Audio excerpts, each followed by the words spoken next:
One Question is brought to you by Turnkey Search, a top industry search firm since 1996.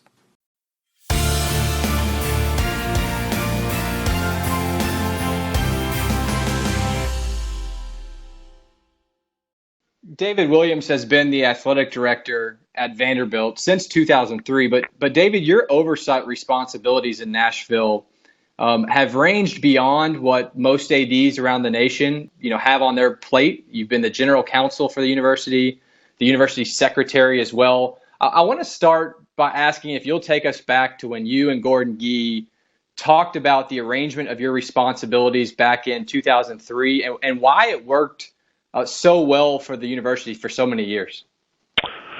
Yeah, I can't remember the first day that Gordon and I had that discussion. It was sort of at some point in time, he had decided, probably after hearing me and others talk and thinking back to the days at Ohio State when we had tried to do some things to sort of integrate athletics back in.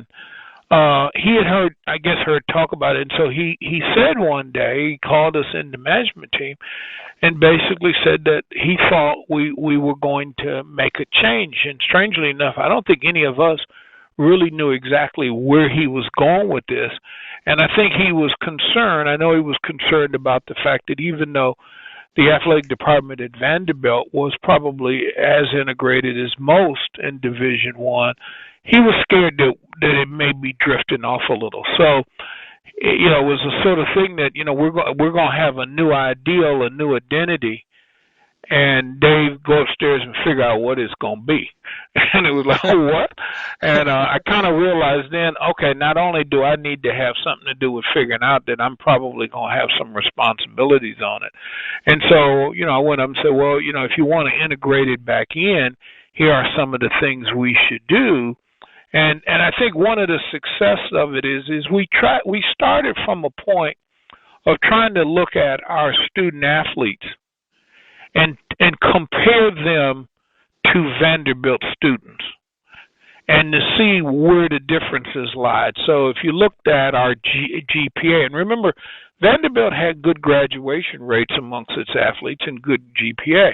I think at that time the average GPA was a 2.84 for our student athletes. That's good. But the average GPA of the student body was a 3.1.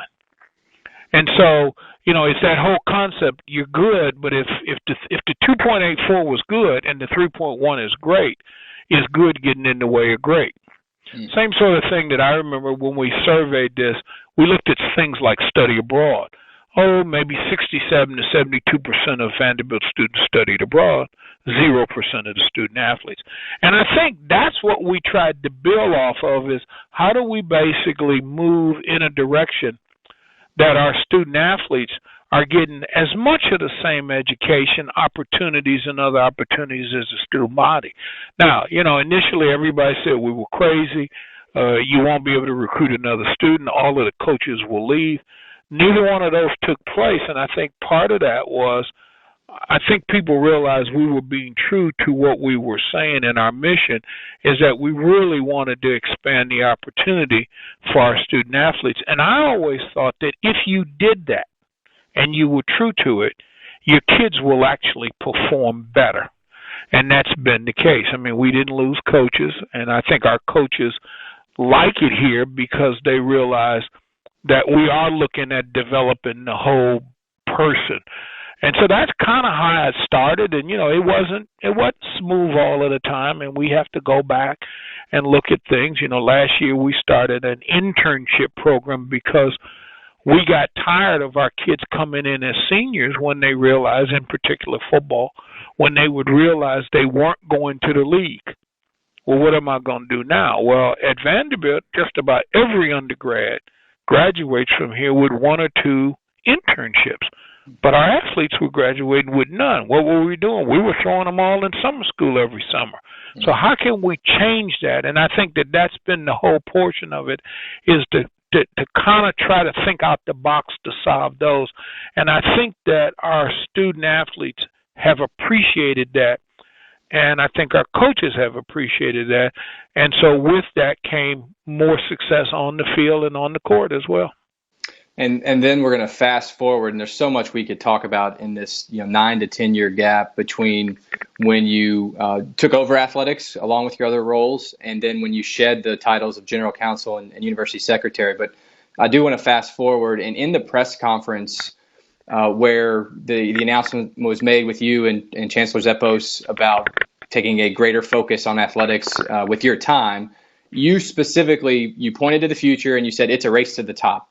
Word for word, you said this is a race to the top, and you wanted to spend more time with student athletes. So let's look at the last 4 years since that move. Has it evolved as you expected? Did you have expectations about how you'd spend your time and how the programs would move forward under your guidance with more time to do so? How's that gone? Yeah, it was. It's probably been even more important and more, if you want to use successful, than I even thought it was. And yeah, I spend an awful lot of time. What I like now and what I didn't have then is this is, I had 2 offices, and it's like, okay, is it Tuesday? Where am I supposed to be? And now I have 1 office. This is where I'm at. I'm in this building. The kids come in all of the time. I had a football player came in yesterday. He's going to graduate in December.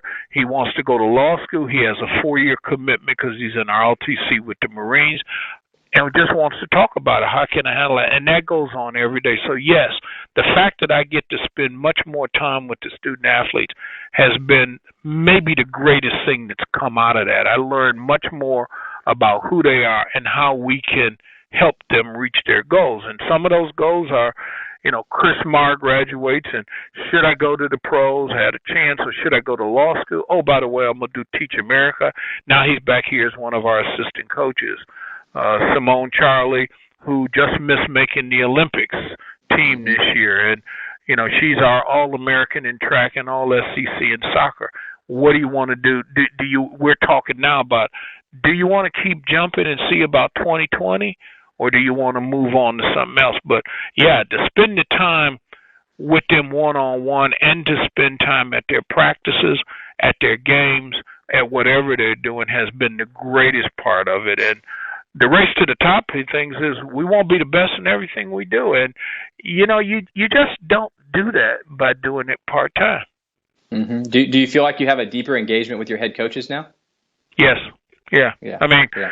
I see them, and depending on where they're located, basketball is over in Memorial and baseball is in the baseball diamond, and that's where those coaches are. Every other coach is in this building that I'm in. So I see all of those coaches if they're here, not out recruiting to something on a daily basis. I don't see baseball and basketball as much as maybe I would see bowling, whose office is right across from me, or golf or tennis tennis is in the other building, so I wouldn't see them as much. But yeah, there's not a week that goes by that I don't see all of the coaches. And before talking to you today, I just walked down to talk to the football coach. So yeah, I see them all of the time, and it's good, it's some days they probably don't want to see me, and some days I can do without seeing them. But for the most part, it's good, and that's how it should be. I meet with our freshmen, and I told them, I think if you want to really sum up, I told our freshmen from the day one when they get here, and a lot of our freshmen come here in the summer, I said, I don't want you to go one day without, and if you're asked the question, do you know your athletic director? I don't want you to spend one day here where you have to answer that question no. Mm-hmm. And in fact, when I get off the phone with you, I have a session with them. I have a session with our freshmen during the summer every Thursday. I meet with them for an hour and a half, and we just talk about whatever. I have no idea what we're going to talk about. Today's the last session because we're going in training. But no, I just think that's the most important thing I do is spend time. And it's not only with the players and the coaches, it's over the staff members. People, it's like 100 people who want to be ADs. And so they're coming in, hey, how do I do this? What do I do that? They'll come in and talk about job opportunities and, I like it here, but I have an opportunity to go be this over there. What do you think I should do? And I'm gonna be real honest. And that's today's One Question, brought to you by Turnkey Search, a top industry search firm since 1996. One Question is designed to give D1 Ticker subscribers valuable insights on how executive leaders in college athletics think about key issues on their respective campuses, in their departments, or within their leagues and conferences. One Question is brought to you by Turnkey Search, a top industry search firm since 1996.